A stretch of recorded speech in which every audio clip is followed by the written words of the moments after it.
alertness. At about 3 a.m. of March 18, 2024, Station Tactical Operations Center, or STOP, received a phone call from a concerned citizen reporting a robbery incident that transpired along FP Harrison, Pasay City. After receiving the call, Station Tactical Operations Center immediately relayed the information to all monitoring units. Break, all monitoring units, conduct dragnet operation, robbery incident, transpired along FP Harrison Street, Pasay City. Suspects wearing black shirt with blue and white helmet, heading toward Rojas Boulevard. On board, XRM color red and black without plate number. Be cautious, the suspects are armed and dangerous. Again, be cautious, the suspects are armed and dangerous. Personnel of Pasay City Police Station immediately conducted dragnet operation to all exit points of Pasay City for the apprehension of the suspects. The fleeing suspects are heading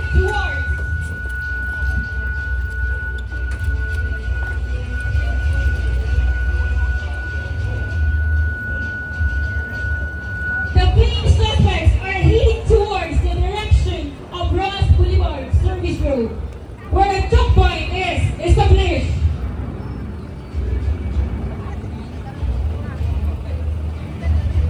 Tigil! Pulis kami! Tigil! Driver! Patayin mo makina!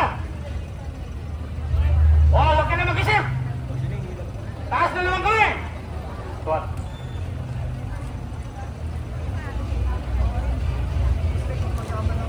Doon! Doon!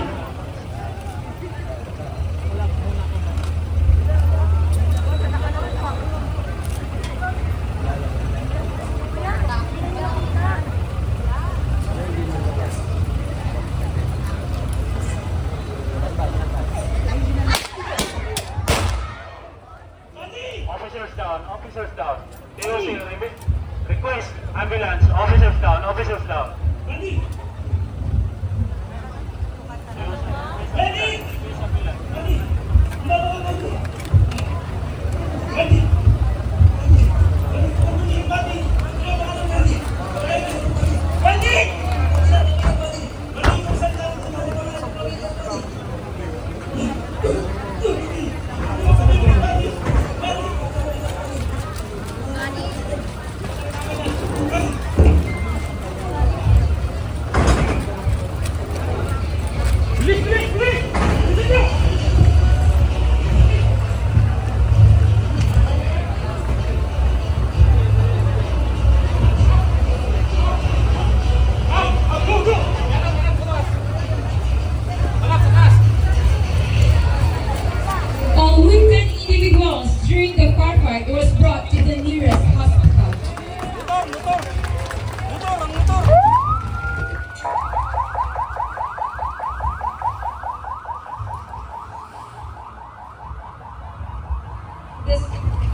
Despite the efforts of medical professionals to save the life of the responding police officer, the attending physician, with a heavy heart, pronounced him dead on arrival.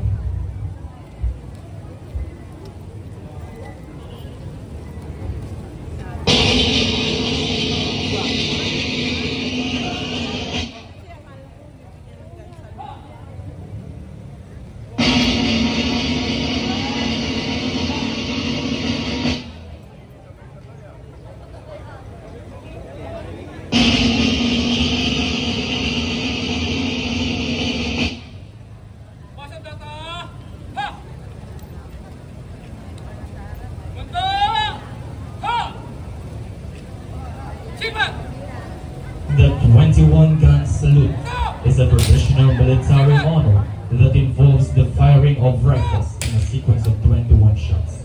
It serves as a poignant symbol of gratitude, acknowledging the officers' sacrifice in ensuring public safety and security, and pays tribute to their service to the community and the country.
nation's gratitude and recognition for the officers' service and sacrifice.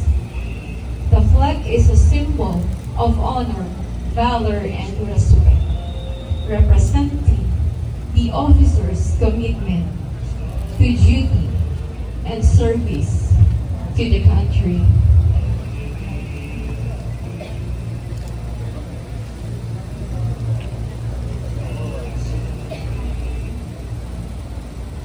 Ito, ang utawat ng Pilipinas sa gisag ng kasarinlan at kadakilaan sa bayan. Isang karangalan na maibigay ito sa balo ng aming kapulisan. Bayani, hindi lamang sa pagbigay ng buhay, kundi sa laban at handang maglingkod sa bayan. Maraming salamat po, pero ito lang po ba ang katumbas ng buhay ng aking asawa ng aking ginanagaan na pinulan ng ilang taon?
tragedy left a deep scar on everyone, especially the family of the fallen officer who gave his life in the line of duty.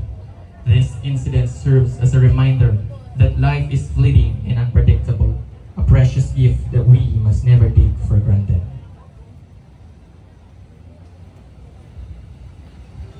Pinuno, tapos na po ang pagtatanghal.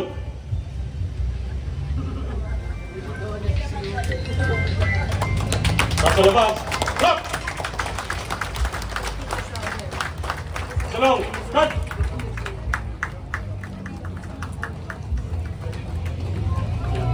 That, ladies and gentlemen, is the heartfelt performance of Pasay City Police Station, depicting the real scenarios faced by police officers in the performance of their duty of protecting and serving the community.